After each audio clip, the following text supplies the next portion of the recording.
This is Fantasy Football Today, DFS. I was just singing the Degenerate 75's praises when we went live. And so I'm really happy to have him on the show. Most of you know James, Degenerate 75, as a golf guy. And James, I knew you as a golf guy as of a few months ago, but it turns out you do a lot of college football and NFL. Correct. I'm one of those guys that I'm only going to do content over sports that I feel like I know very, very well. That's why you don't see me doing NHL or NBA or MLB. I just don't know. Like if I'm going to provide content, I feel like content creators have a responsibility to be an expert in the content in which that they are providing to people. That's why people are coming to you. So I stick to my lane: football and golf. That's all the big guy knows. So I'm getting some feedback, which is why I might need to, maybe I need to jump out and jump back in.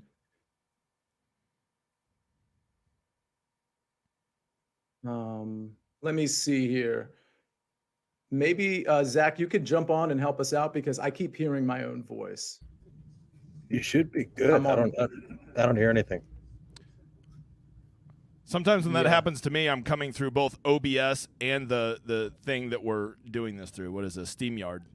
Every time I hear an echo, that's always my problem. But I'm also an idiot. We may have to. Yeah, I hear you, James. We may have to cut out because I'm literally hearing my own voice the whole way through. If you want to just jump out and jump back in, I can just keep going. Yeah. Okay. We'll start back up, everybody, in just a few minutes. No, we can just keep it live if you want to just refresh your computer. I'll stay on with James so we can keep the stream up. I'll just start telling jokes. All right, cool. So we got you said anybody in preseason catching your attention? I mean, I'm trying to get through this week of golf before I get into the try hard preseason narratives because I feel like people just so overreact to preseason. And I would be guilty of it, too, with the whole Hard Knocks, right? Like the Hard Knocks bump. I don't think people talk enough about that. Oh, did you see Garrett Wilson on Hard Knocks? And, like now everybody wants to play Garrett Wilson, right? All right, we're fixed now. There we go. Good. I think that one was on me. I think it had something to do with my technical difficulties. So sorry, everybody, about that. You guys were talking about NFL Hard Knocks. Is that what I missed? Yeah. I was watching it. I was trying to fill some air, and I was talking about not enough people talk about the Hard Knocks preseason bump, right? Like guys like Aaron Rodgers and Garrett Wilson and guys like that. Their ADP starts going up at best ball drafts. Everyone's like, "Oh, they look so good on HBO. I gotta draft them." Yeah, that reminds me, James, before we get into the DFS slate, we're going to actually, since I just wasted some time with some technical difficulties, we're going to pull up the DraftKings board in a second. But with that said, like, do you bet as well, or do you just do sort of the DFS angle? So I guess the legal answer would be no. I do not bet. It is not legal in my state. But when I go on vacation, yes, I definitely bet. I've really, I've gotten a lot more into the props because prop line betting, especially with these sites, there's just a big advantage, especially if you have quality projections for college football and NFL, and you have a good idea of the usage rate of players. You can really punish sites like Prize Picks and Underdogs when those lines first come out if they're not super sharp. So I'm much more into that as far as like betting games and lines and over unders. Yes, I love to do that, but I can only do that when I'm on vacation, sadly. Allegedly. Well, let me ask you this, because Bills are only a 1.5 point favorite at the Jets week 1 of the season. To me, that seems a little Hard Knocks bumpish. I think the Bills should be favored by maybe 2.5 or 3. How do you feel about that one? I mean, give me all the Bills. I'm telling you, the Hard Knocks bump is a real thing. People watch it like, oh my God. They're not factoring in that Hard Knocks is only showing the positive stuff, right? Like they're only going to show the highlights of the up-and-coming guy, and this guy's doing great stuff, and the coaches love this guy. I mean, how brave is it to say the coaches love Garrett Wilson and Quinnen Williams? I mean, so brave. So I'm not buying it. I watch the show too, and I get caught up in that fever too, and then I pull back and say, wait, it's the Jets. They suck. So give me all the Bills. I think the Bills are, all this talk of all the other teams out there in that division. I'll take the Bills all day. All right, and James, before we pull up the DraftKings board for week 1, I did want to ask you just one more time because when we started the show, I was hearing a little bit of feedback. I had to jump out. Where can we find your work? Yeah, so dgen75.com. I'm a anti-tout site, which is a terrible business plan. I'm more about teaching people the process, helping people get better at prop line betting, DFS, obviously, just general sports betting, best ball, all those things. Because I just think that the tout industry is telling people how to. Here's the picks. I just think that that's all a crock. You need to form your own process. That's kind of what I'm trying to do over at my site. Probably not the most popular thing to tell people because let's face it, people love picks, but it is the path I have chosen, sir. Let me ask you this, because you are a PGA guy and you're an NFL DFS guy as well. Like, you'd agree with me that it's a lot more of a game. I mean, maybe I'm phrasing this wrong, but I think you're going to know where I'm headed. It's a lot more of a game in the PGA streets, if you will, than it is the NFL when I'm talking about like ownership. Now, listen, that doesn't mean in NFL you want to play the chalky guys and all that, but there is volume you can depend on in the NFL, which leads you to some chalky builds potentially. Whereas in golf, because I watch your stuff. I mean, you're just going to pivot off the chalky guy almost without fail, because golf is not a volume sport like the NFL is. Yeah, it's just one word, right? NFL, NBA, sports like that, we have a thing called usage. There's no such thing as usage at PGA, right? Everybody gets 72 holes, or for a single round, they get 18 holes. So, it would be like, for that to apply to PGA, it would have to be like some guys are playing 20 holes and some guys are playing 16 holes, right? That never happens. They all play the same number of holes. Whereas at NFL, some guys are getting more targets. Some guys are on the field more. Some guys are on teams that, pass the ball more. So there's going to be more opportunities. So to not factor those things in and treat your PGA strategy and your NFL strategy the same is a fool's errand. By the way, it looks like DGen Nation, according to the chat, has assembled in the chat. So DGen Nation, go ahead and hit the like button if you can. I see BMAC seems to be a fan of me hosting. So I'm going to do most of the hosting. I'm going to let James do most of the analysis. Zach, why don't you pull up the DraftKings board? Let's go. So about a week ago, James, I had Sticks Picks on, who from Win Daily, really, really good NFL DFS guy. And we kind of went position by position, but that was like a week and a half ago. And honestly, I like to get feedback from sort of different minds in the industry. So my thought here is, let's go position by position. Let's just talk about some of the plays you like, but really kind of hone in on some of the game theory that just goes into the process for you. And maybe we can just kind of bounce back and forth. I didn't really want this to be super scripted. I just wanted to talk about some players, some stacks, and then just kind of get inside the mind of DGen in terms of how he's thinking about this slate, these stacks, and maybe some contrarian builds, things of that nature. When I look at this quarterback room right here, by the way, if you have a question in the chat, we will try to get to it during the show. When I was talking to Sticks, Lamar Jackson really stuck out to me. We know he's, obviously he's going to be able to accumulate yards with his legs, maybe more so than his arm, but he does have a series of weapons. Houston's defense, not very good. He's really high priced. So I don't think he's going to be super chalky, especially since Justin Herbert and Tua are going to be in that high total game, which right now is sitting at 50.5. What do you think of Lamar Jackson as, like, if I was picking three quarterbacks, for example, would Lamar be one of the three? Yeah, so my favorite thing about week one is we're all projecting, right? We don't have all that useful usage data that we're going to have in later weeks, right? So when I'm playing round one, when I'm building my stacks, which I think is where all your lineup should begin, you should start with quarterbacks, right? And when I'm doing it, week one is my favorite week because there's two big things you can do, right? You can play stacks that no one's thinking of because there's you can think about guys that you like at year long, and then if you think they're going to be good at year long and they're going to be low owned week one, this is a great chance to test your theory and run them out there, right? And Lamar Jackson's a dude that I'm super high on in year long. So if I'm super high on him at year long, and I think he's going to be lower owned with that price tag in week one, I think that you definitely want to consider him from one of your stacks. I will say the only thing that really concerns me about that Baltimore-Houston game is I just worry, can Houston really push Lamar, or are they just going to already be running out the clock midway through the third quarter very slow and very methodically like we've seen them do against Houston before?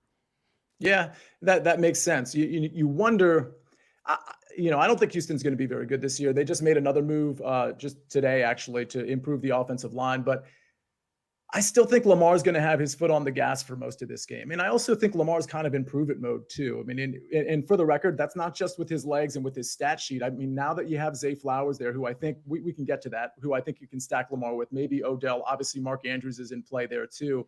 I think Lamar, especially against this Houston defense, is trying to prove something. And honestly, if I'm the Ravens, I want to show off his arm even in a blowout scenario so that people respect that for the next few games that go. So Lamar is definitely one of my favorite guys. On this screen, though, is there anybody? So we're looking right now, if you're not watching us on YouTube, at 6,000 and above. Deshaun Watson is in that low range. Geno Smith, of course, is going to be a little popular. Kirk Cousins, maybe a little popular. Anybody on this screen other than Justin Herbert and Tua, because we'll get to that game in a second, that you like? Well, so my answer was going to be Justin Herbert. I think the answer, if we're going 6,000 and above, I think that Deshaun Watson, I don't always love him, as a fantasy quarterback, especially with the boring Manila Cleveland offense. But I do think that game has sneaky shootout potential. And let's face it, Deshaun Watson in a game that, let's say it gets to like 28-27, he has break the slate type potential because of what he offers with his legs and his big playability in the pass game. So like if you're just looking for a slate breaker guy that might also get you 9 points, I think that's a sneaky shootout game. We know Cincinnati is probably going to move the ball well efficiently with all those offensive weapons, and Deshaun Watson might be forced into a position where he has got to make some plays, and that game has sneaky shootout potential, and Deshaun Watson is a guy that could capitalize on that. Unlike, I don't think Baker Mayfield would have ever had the upside to justify in a GPP if he were still the quarterback at Cleveland. Right. And, as far as Watson is concerned, he's a guy I brought up last FFT DFS episode. And I love the fact, again, it's week 1. There's a lot of unknown. What we think we know is what we hear from training camp, what we see in the preseason, what we hear from beat reporters. And everything's bad on Deshaun Watson, which makes his ownership even lower. And you got to respect the fact that he's got really good weapons. He's got Elijah Moore. First of all, he has legs. He can certainly run the ball, but he's got Elijah Moore. He's got Amari Cooper. He's got David Njoku, a host of, wide receiver 2 and 3s that he has as targets. And you have to respect Nick Chubb in the running game. Mm-hmm. So I agree with you. Listen, I like Nick Chubb a lot, but I think there's also a path to, in some lineups, playing Nick Chubb, and a path in some lineups to playing Deshaun Watson stacks. Look, are we trying to win a GPP, or are we trying to get a min cash here, right? So I'm always trying to play to win a GPP, and I'm fully aware that Deshaun Watson may get 7 points, but I know that 3 broken plays in that game, he could break the slate and have 35 points. That's how I come to somebody like Deshaun Watson. And that's exactly so. And you know what? That's interesting you say it like that, because I think they're really looking at kind of median outcomes, and they're not looking at what you just said. Like, what's Deshaun Watson's ceiling? First of all, he's going to be low owned, so that's great. But his ceiling is a couple of broken plays that include a 60-yard bomb to Donovan Peoples-Jones. But like, these are things that are in play against a Cincinnati defense that the secondary is not very good. The front seven's pretty good, but this could absolutely be a back and forth game, and that's what we're seeing in the total. It's actually creeping up. I think it opened at around 46. It's at 47.5 right now, which, for the record, is only 3 points off that Justin Herbert Tua game. So it sounds like you like Justin Herbert. A lot of other people are going to like Justin Herbert. So my question for you, how are you playing Justin Herbert? So, like, first of all, I already told you, Justin Herbert, he's a guy that I'm constantly arguing with my other dudes over on my site where to put him in best ball rankings, right? I want to put him up to, like, quarterback number 3. I just absolutely love him this year. I love this spot against Miami. I think this is going to be, obviously it has the highest total on the slate, so, I'm not, like, saying anything that's shocking here, but I just love this game environment. But often, when I think that a quarterback I love is going to be the highest owned stack on a slate, I will almost never play him, right? If Justin Herbert's going to get north of 10, 15, maybe even 20%, here's what you do. Here's not what you do. Here's what I do. And you take it as much or little as you want. Whenever I think that there's a game that is definitively the best game on a slate, like this Dolphins-Chargers game, I don't go put my main stack in it, right? But I think you're also a fool to just completely fade that game and hope that at 1 out of 10 times nothing happens, because most time it is the highest scoring game on the slate because of the type of offenses, the type of pace, all of those things factored in, right? So what I'm going to do is I'm going to go and get a part of this game, but I'm going to get different parts of this game than everybody else. If everybody wants to run Tua stacks and Herbert stacks, well, I'm going to play the opposite of that, and I'm going to go play Eckler, or I'm going to go play spin the wheel at the Miami Dolphins backfield, right? And hope that gets there. And then those two things would then not only be benefiting my lineups, but at the same time, if those two things are happening, it is almost directly anti-correlated to Herbert and Tua having success. And I will now be doubling up on how I am leveraging the field. I love that, and I feel really smart, James, because this is something I discussed on a recent show as well. Getting other pieces of this game, maybe you grab Lamar Jackson or Deshaun Watson, but instead of having that Justin Herbert stack, you have Austin Eckler. Is there anybody on the Miami side? Like, listen, I think Tyreek Hill is one of those guys you could just put in there, whether he's chalky or not, just because of his ceiling potential. Is there anybody in the Dolphins side that you'd even really consider beyond Tyreek Hill, maybe like some sort of secondary option? Obviously, the backfield is a little muddled. A-Chain appears to have a shoulder injury. You got Mostert on this team, and anybody you'd consider there other than Tyreek Hill? Yeah, I mean, to me, I'm a little cooler on Jalen Waddle than the general public is. So for me, I would just do the old. I would try to hit that backfield, right? Because if one of those guys gets a hot hand and gets, let's say, 15 carries and 4 catches and scores a touchdown or 2, they will break the slate. And not only will they be breaking the slate because they're going to probably be 1 or 2% owned, they will be in that game and they will directly be taking points away from Tyreek Hill and Tua Tagovailoa, and that's benefiting me and hurting what I am assuming will be a top 2 or top 3 most popular stack for week 1. Absolutely love it. That's what I'm going to do.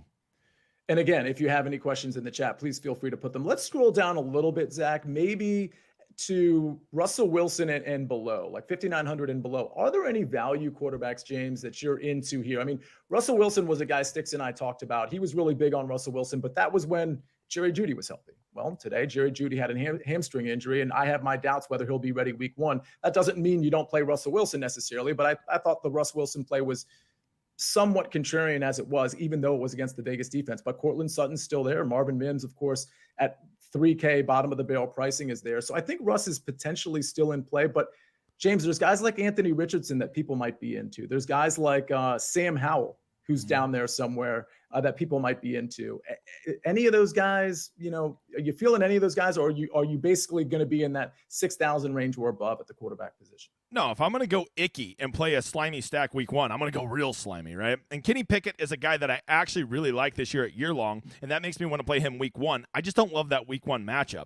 So what I'm probably going to do is because I just don't think he has the upside to really win me a GPP. I think that game's going to be rather slow and sloggy. But there is another guy down there. His name is Jordan Love, who I think is in another one of those games that could be a sneaky, 28-24 type game, and he offers a little bit of upside with his legs. He offers a lot of upside in the passing game. He has some very nice, affordable, stackable options with Watson and Dobbs and guys like that. And so Jordan Love is kind of like my week 1 punt guy. And if I could just throw one more on there, I think that Matt Stafford, everybody has just written him off that he's done. But, if they're going to be at Seattle and Seattle's offense is going to be what everybody thinks it is, Matthew Stafford's going to have to keep his pedal to the metal. And if he is getting 300 yards and 3 touchdowns, the best thing I could tell you about Matthew Stafford is he's basically going to be throwing it to 2 guys. And, it becomes very obvious who to stack him with, right? So, that's just – and I can't imagine either of those guys will be above 3% owned in week 1. Yeah, I don't mind that. So listen, if you're going to play Stafford, play him early in the season. I have my doubts. I actually have his passing yards under. I have my doubts whether he's going to, and I think it's 3,700.5 yards. So I have my doubts whether he's going to finish the season, even if, whether injury related or not. I don't really see the point of him finishing the season if the Rams are, 3-10 and they've got Stetson Bennett that they want to evaluate. So listen, I like the Matt Stafford play. I don't think I'm doing it, but the Jordan Love play is really interesting to me because you mentioned Deshaun Watson and broken plays, things of that nature. Well, it's not the same with Jordan Love, but you could have a screen pass to Christian Watson or just a skinny post that he could take to the house or one of those like Patrick Mahomes, just shovel pass things where Christian Watson takes it to the house. So, I think that's a really interesting stack. Are you a yes or no on Christian Watson in week 1? Oh, I'm a Christian Watson yes to everything. I'm buying all the stock I can of Christian Watson. I just love very talented receivers in their second years. It's a soft spot of mine, maybe even a blind spot, some would say. No, not at all. Christian Watson, Luke Musgrave, certainly in the conversation at, I believe, 2,900 at the tight end position, whether you're playing Jordan Love or not. All right, we're actually going to pull up the running back board, but before we do that, we're going to hear a word from our partners. It's time. The best Transformers yet. There you go. Is now streaming on Paramount Plus. This is gonna be fun, man.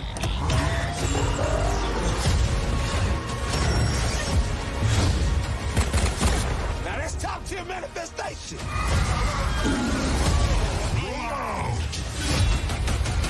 Transformers: Rise of the Beast. Rated PG-13. Now streaming on Paramount Plus. I got to admit, James, we had a lot of people watching last time, about a week and a half ago. A lot, like a good amount, around this time of day, which is kind of a weird time with work schedules and things of that nature. We have even more people watching now. But you know what's really discouraging? What's that? They haven't all hit the like button. And, and I just don't think they're fully supportive of Degenerate 75 if they're not hitting the like button. We have Be better, people. Be better. Hit the like button. Be better. All right. Speaking of being better, let's go to the running back position. Really interesting here because we talked about Eckler already at 8,400. I do think he's a piece to pull out of that game. the way I'm playing that game, and I've already mentioned this, I'm kind of going the degenerate 75 route. Like, I'm not saying that there's not going to be a lineup where I'm not stacking Herbert with somebody and bringing it back with Tyreek Hill, but it's much more likely that I have a skinny stack in play. Maybe an expensive one, maybe like Eckler, Tyreek Hill, or Eckler, Jalen Waddle, or something like that. Eckler, to James's point, whoever I think the starting running back is going to be. And I think we'll have more clarity from Mike McDaniel before that game starts, which is going to be in about 16 days. We're really close to the Sunday main slate. At this top tier, though, let's look at what's on the screen. We have 6,800 and above. Mixon at the bottom end of that, Christian McCaffrey at the top. Anybody, we've already talked about Eckler. Anybody else that's sort of striking your fancy, if you will? I think a lot of people are really buying the Jacksonville passing game this year, and I think that that's very, very viable. But I don't think Indianapolis is ready to keep up with Jacksonville. So I think Jacksonville's just going to kind of jump out to an early lead on Indianapolis, especially against a rookie quarterback, and they're just going to kind of suffocate them. And if that's going to be the case, I think Travis Etienne is going to get more carries than people think. I know everybody's afraid of Tanks Bigsby, and he's going to come in and take all the touches, but like, I think Etienne, that's just a great game that you're probably going to get something in the neighborhood of 15 to 20 touches from him, but at least a couple of them in the passing game. And, he scores one touchdown. I just feel like that's a really good spot for him. And I'm not afraid of Tank Bigsby in his occasional goal line or short yardage carry. So that's a guy that just jumps off the map to me right at the start. Yeah. And it's another way to take advantage of this perception that we all have, or that most of us have, as a result of what we've seen in the preseason, what people are posting on Twitter, what beat reporters may or may not be saying about rookies. Like, this is the time where there's really no clarity other than the perceived clarity that we're hearing, essentially. And you're right, Travis Etienne is the starter. He's got a pretty good matchup in the sense of game flow, but also against the Indianapolis Colts defense. So, I mean, I think that's a really smart play, because to your point, and I know this is sort of built into your argument, not a lot of people are going to play Travis Etienne. They're very high on the pass game, and they're very afraid that Travis Etienne is going to get a lot of his touches taken by Bigsby. Let me just bring up Nick Chubb to you and Bijan Robinson. Did you know it's pronounced Bijan, by the way, as opposed to Bijan? I mean, Breaking news. I'm a Big 12 guy, and I've been calling him old Bijan forever, but he's also a Texas guy, so I don't care about saying his name correct. Well, I'll tell you what, he doesn't care either, because he came out and said, it's actually pronounced Bijan, but you can call me whatever you want. Listen, I think that the thing about Bijan Robinson is that he's 8,000. It's pretty expensive, and nobody really knows what his touch share is going to be early with Tyler Algier there and Patterson.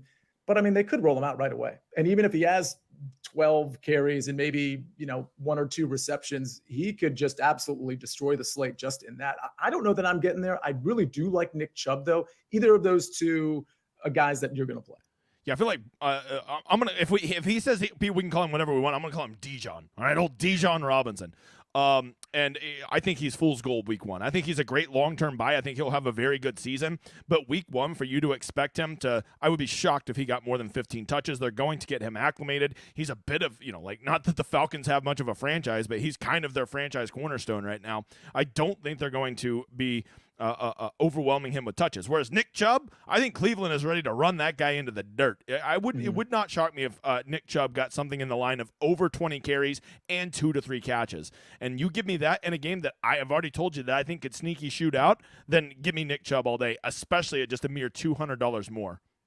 Yeah, I love Nick Chubb. Listen, I think you can play both sides of this matchup in terms of maybe taking the contrarian Deshaun Watson route with a receiver or two, maybe just one receiver. You're counting on his legs a little bit there too.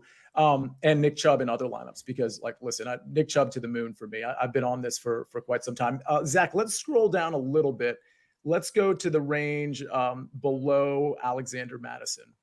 I think James Conner is a fun, extremely contrarian play against an excellent Washington defense. And for the record, I'm only saying that because he's going to get volume in the passing game too when they're down. And I do expect them to be down a majority of this game. I just think guys like James Conner, like literally nobody is going to roster James Conner. So it's just somebody that's interesting where he can gobble up some carries that probably aren't going to pay dividends, but maybe in the passing game he can get there. Aaron Jones is a guy that came up in our last episode, and I do think he's interesting. It looks like you think the Green Bay offense in general is interesting. Any love for Aaron Jones and anybody else on this list? Like Dameon Pierce is starting. I'm starting to hear some stuff about Dameon Pierce.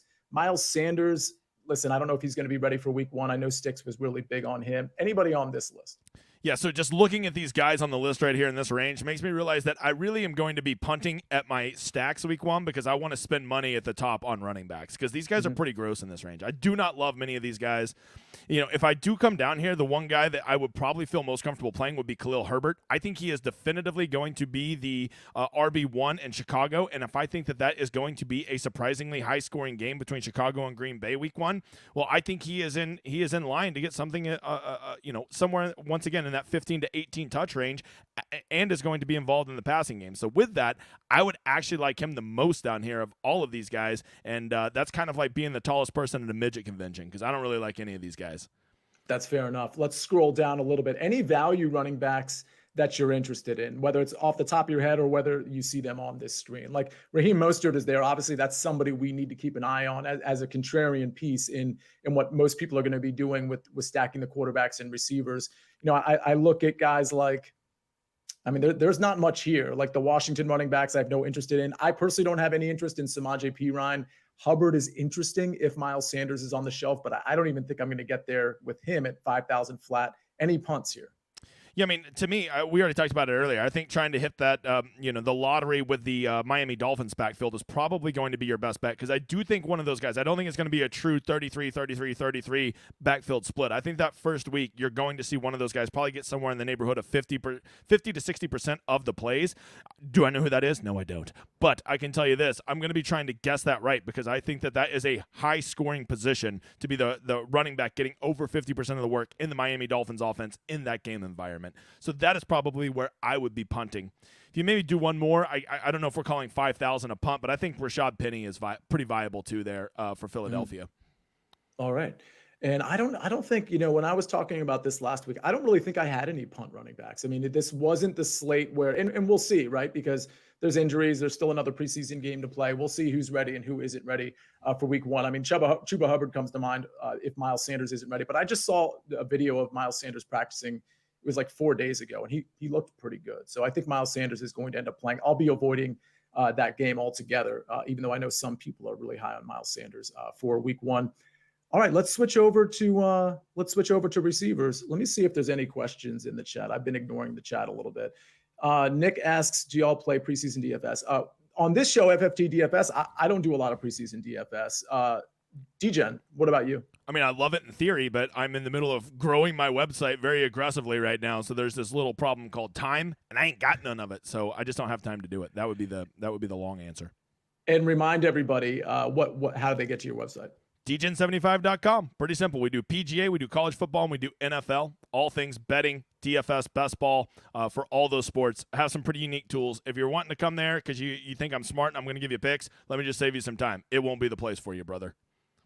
But is it the place? Because I know with golf, you do that really colorful, beautiful sheet that I see on your YouTube channel. Are you doing that for NFL and college too? Yeah, we just put out our college football one today. It is revamped. It is beautiful. It is a work of art, and yes, it is color coded, and it has all the relevant information. So if you're that 38-year-old data too, and you can't sit here and be a neckbeard like me and stare at your computer all week, well, I take all the relevant information for you, put it in one place, so you can still make all the informed decisions that the smart people are making with the right information, and still have your own process, but not have to spend 60 hours on it. Maybe instead spend 60 minutes on it. Wow, love that. All right.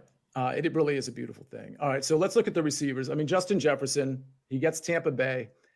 I don't love this one as much as other people. Let's just start there. I love Tyreek Hill. I don't know that I love the Justin Jefferson one. So tell me whether you're in or out on Justin Jefferson and Tyreek Hill for week one of the main slate.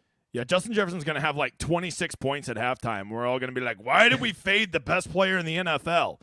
And then he's going to finish the game with like 28 points, right? I just think that Minnesota gets ahead early. They run away with this game. Jefferson probably gets his in the first half.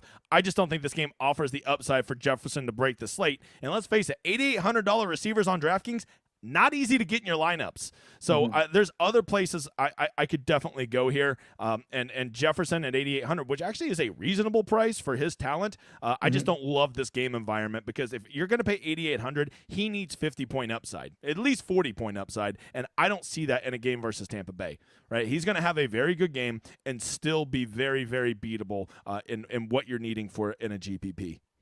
Are you okay playing a chalky Tyreek Hill? No, I am not. I mean, I guess because I'm so cool on Waddle and I want to have some pieces to this game, at some point I got to start asking myself a question. Well, who are you going to play from Miami? And so it might just be one of those things where I only play Hill from there. He seems very, very safe in that environment, especially if you're cooler on Waddle. So yes, I guess I have to get there a little bit on him, right? The Jamar Chase, I feel like he's the guy that might sort of get squeezed here a little bit, especially with, the Burrow calf injury. I expect Burrow to play week 1. But with that said, does Jamar Chase, in a game that we just talked about that has some potential shootout, some shootout potential, I mean, you could have a pretty cheap Deshaun Watson stack with a Jamar Chase run back and still be able to make a lineup with one of Tyreek Hill or Justin Jefferson. I mean, for me, it would be Tyreek Hill, but you can fit that lineup in because you save so much money on Deshaun, and there's other punts you can play maybe at the receiver position and tight end position specifically.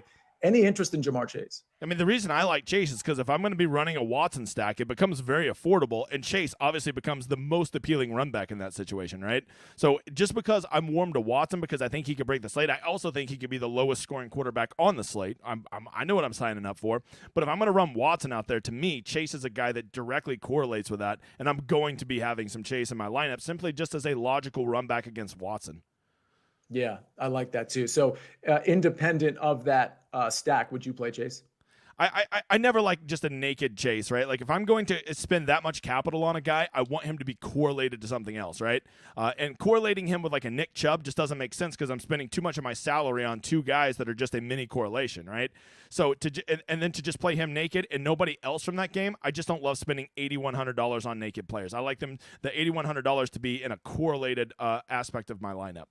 Gotcha. Anybody else on this screen that you're interested in? One guy that jumps out to me is DK Metcalf. In a game where you said it yourself that Matt Stafford might be in play, but obviously Geno Smith is in play too, given that he's only 6,100 on DraftKings. I mean, it's a pretty easy stack to make. You may or may not want to have a run back in that stack. I mean, listen, run backs aren't fundamental. You don't have to do them every time, but certainly it's something you can do with this game. Any interest, in that stack, Geno to Metcalf? Keep in mind, JSN probably not going to play week 1, broke his wrist. Honestly, it wouldn't shock me at all if he comes back after their week 5 bye. So it's really going to be the DK Metcalf show, Tyler Lockett show from a receiver standpoint, in my opinion. Any interest in that stack or just DK Metcalf alone? Yeah, Metcalf might be my favorite wide receiver on this slate. At $7,000, especially with probably the increased usage with JSN being out week 1, I think that he should be probably more like 7,900 on this slate. And the fact that we're getting him at 7,000 at home in what I will assume be nice weather, I can't imagine Seattle gets that brutal in September. I think we are seeing all the recipes for him to have a monster game. Geno Smith, I'm a believer that now that he can throw the forward pass, and if he's going to be doing that, I think DK Metcalf is a pretty good guy to be throwing the forward pass to. Yeah, I like that. On this screen, I also see Chris Olave, who I like. Jerry Jeudy's on this screen. I don't think he's playing week 1 either. Any interest in Courtland Sutton or Marvin Mims? Courtland Sutton, I mean, do I ever want to buy anybody from Denver? That's always my answer to that. But if I am, did you say Mims? Who did you say? Mims is 3K flat. Okay, well, bias alert, Marvin Mims from the University of Oklahoma, my school. So I have a Marvin Mims blind spot. Marvin Mims will definitely be my week 1 punt because of that Boomer Sooner bias. It's funny because we're still scrolling and we can't find him. When you get to the 3K range, Zach, you have to basically player search because there's just so many. There we go. Marvin Mims Jr. 3,000. Don't forget. So Jerry Jeudy probably not playing. KJ Hamler, he's not playing this year, I don't think. And then of course they had the injury to Tim Patrick. They just don't have a lot of weapons. And for the record, I think that maybe is fodder for Greg Dulcich truthers as well. He could be a tight end to play, just knowing that there's only, so many people that can catch targets in that week 1 game. Can I tell you the chalk I'm going to eat no matter what? Mm-hmm. Mike Williams. I'm the biggest Mike Williams buyer. He's in a great game. I want to stay away from that game, but that's just the one piece I got to have. I just feel like he could break the slate at 5,700. I don't know what his ownership is going to be, but I imagine being a guy who a lot of people are buying on this year in the highest total game, he'll probably be chalky, but I've already made myself a promise. That is some chalk the big guy will be eating. Yeah, I think he'll be chalky, but I don't think he'll be as chalky as Keenan Allen. So, I mean, that's the good news there. Which is what I'm hoping, because I would love to fade Keenan and just give me all the Mike Williams. So Zach, let's get out of Mims and let's go to the just like the mid 5K range before we switch over to tight end. I just wanted to see if there's any other, just click on receivers here. I just want to see if there's any other, maybe, obviously, listen, like as this show goes, as we get closer, Mike McClure is going to be back on the show. We're going to have a special guest next week too. We'll start talking about some of the punt options. Like just the design of this show is really to just kind of get inside James's head here and get an idea of what he's thinking. You see Cortland Sutton down here at 5,200.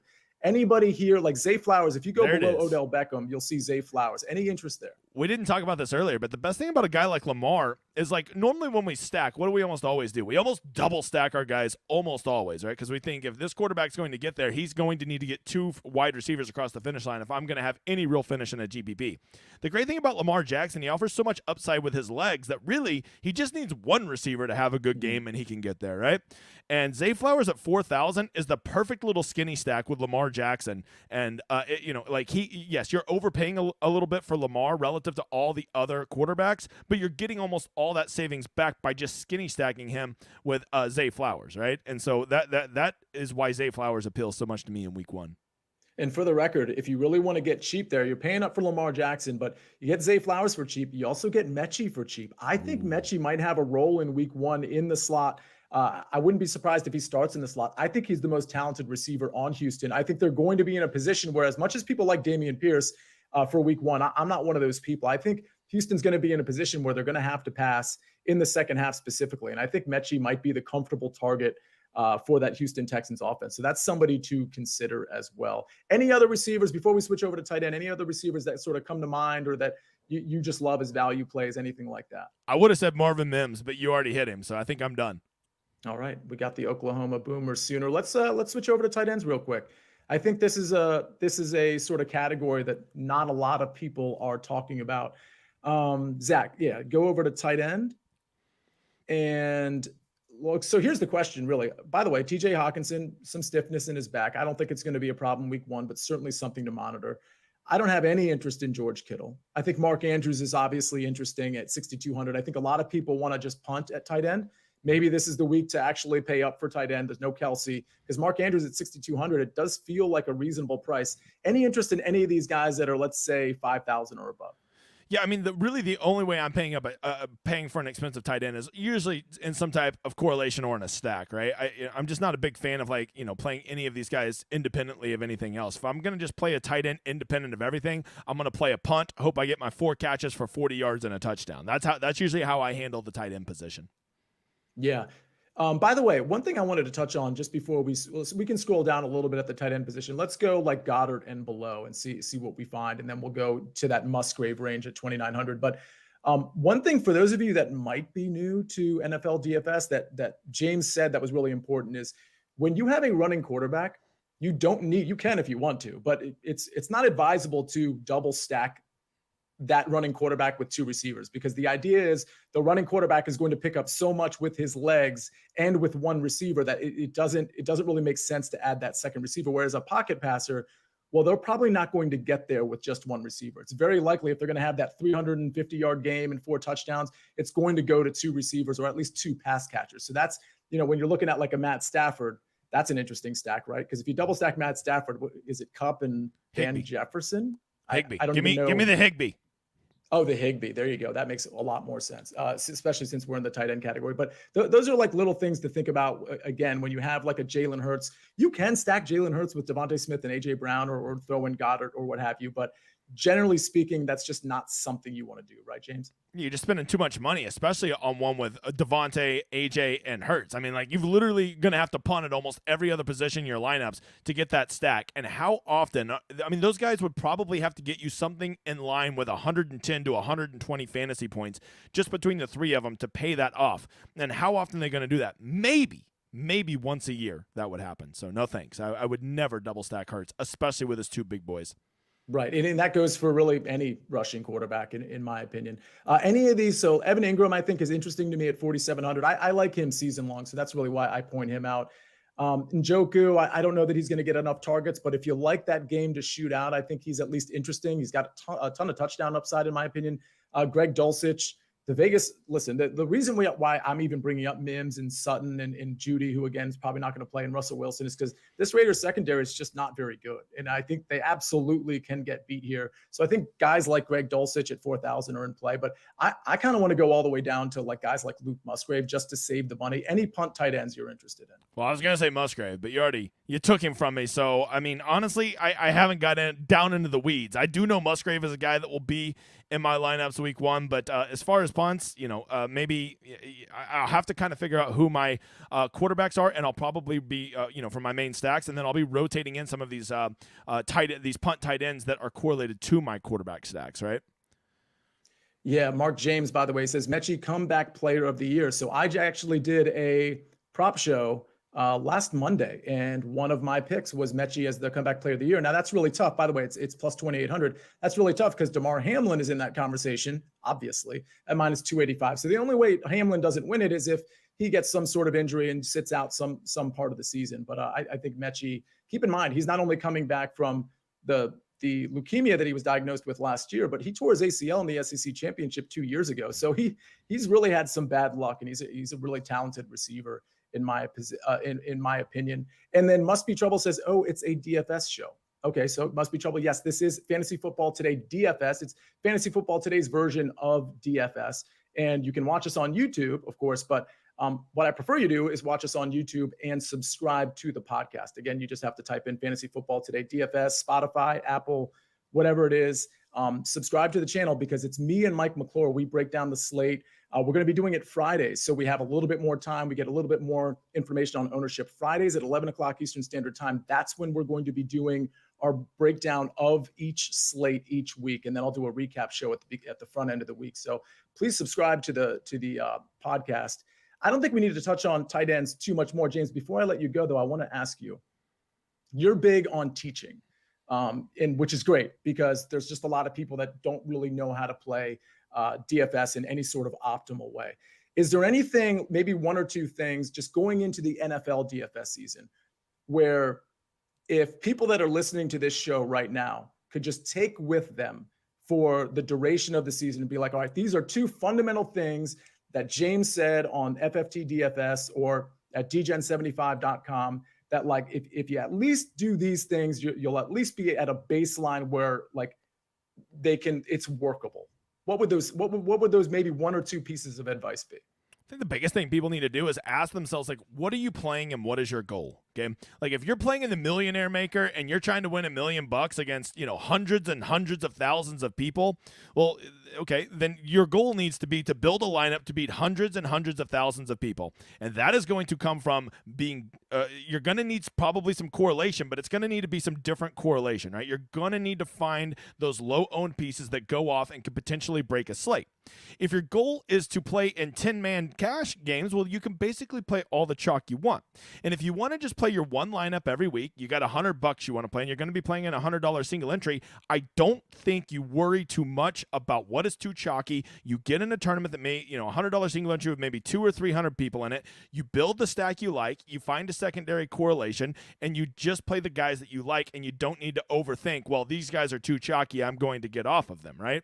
And so once you determine what are you playing? Cash, big GPPs, small GPPs, and then do you want to win those GPPs? Do you want to just min cash? Are you just trying to beat 50% of people? Once you do that, you can then build your lineups according to that strategy, and then you will be giving yourself a chance to win at the contest that you are in. And a lot of people just randomly throw names together and give no thought to how big the contest is and what kind of people are in it and how top heavy the prize pool is, and they're already lost before they've even started the contest. Yeah, I like it. And that's one thing I know last year when we did the offseason series that we talked about a little bit was making sure that you know what the payouts are. And James, I assume the same truths for PGA DFS are like for NFL DFS when it comes to payouts, what to look for. Like I know, you don't want everything going to first place, right? You want 10th place paying, at least 10% of first place. You want probably like somewhere between 21 and 23% getting paid out plus, you double your money if you min catch. Are those some of the things you're also looking for in NFL DFS? Yeah, you need to remember that you're lucky if you have one good week a year, right? One good week can pay off your whole season and make it a profitable year. And so when you have that one good week, your stack hits, your secondary hits, you got a really good lineup, all the stars align. Well, you don't want to get up there and finish 7th place in a big GPP and then realize that 7th place is legit like 1/100th of first, right? So instead of winning $100,000 in first, where you were only 2 points off, you finished in 7th and only got $1,000 back, right? So I'm looking at these contests where if I do have that big spike finish and I do get in a top 10, I want 7th place to be somewhere in the line of like, $10,000, right? Or something like that, where it will be significantly closer to what first place is and not so dramatic, where if I would have just had, that running back doesn't drop the little swing pass in the third quarter, I would have won the 100,000. I don't have to lose sleep over that, because the only difference between me and those 2 points was instead of winning 40,000, I won 10,000, right? Which is not, still a crappy drop, but 10,000 is probably paid for your whole year. And so that's what I'm looking for, is those good top 10 payout structures. So when I do finally hit that nuts lineup, I get there and I win some real money. All right. I love it. And one last thing, DGen, tell everybody again how they can find you, whether it's on YouTube or your website or Twitter.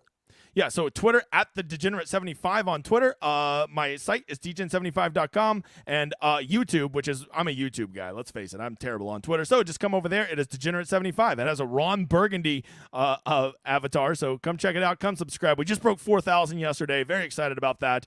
Things are going nice and steady. The little website that could, see ya. The little website that could.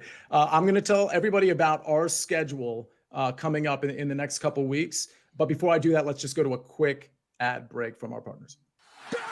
Wake up to football highlights and news from around the world with the one and only Morning Footy team. Rise and shine, football fans. Welcome to Morning Footy. Start your all-day football craze with Morning Footy, part of the all-new Golazo Network. Okay. Just so everybody knows, our Draftathon, the Fantasy Football Today Draftathon, which is really important. Of course, it raises money for St. Jude. We've been doing that for quite some time over at CBS Sports. That's going to be next Wednesday, I believe, from 4 o'clock, next Wednesday from 4 o'clock to 10 o'clock Eastern Standard Time, not the Lord's time zone, James. Eastern Standard Time, 4 to 10. So make sure you participate in that. That's going to be really, really fun. And of course, I do want to remind everybody, instead of doing Tuesday, Thursday next year, we're going to be doing a Tuesday morning recap show. Just recapping the week, but our Thursday show is now going to be Friday at 11 in the morning. It's going to give us time to have a lot more information, both from an injury and ownership standpoint. So make sure you kind of lock that into your calendar, 11 o'clock Eastern Standard Time. Every single Friday, it's going to be me and Mike McClure hitting you with all of his model picks and just all of our picks in general, plus the cheat sheet, things of that nature. All right, James, it was such a pleasure having you on the show. Can't wait to visit at dgen75.com. You are a rising star, and I think everybody understands why that is the case just from listening to our discourse over the last 45 minutes. So for James at the Degenerate75 and for me at Sia Nejad, this is Fantasy Football Today, DFS, and we'll see you next week.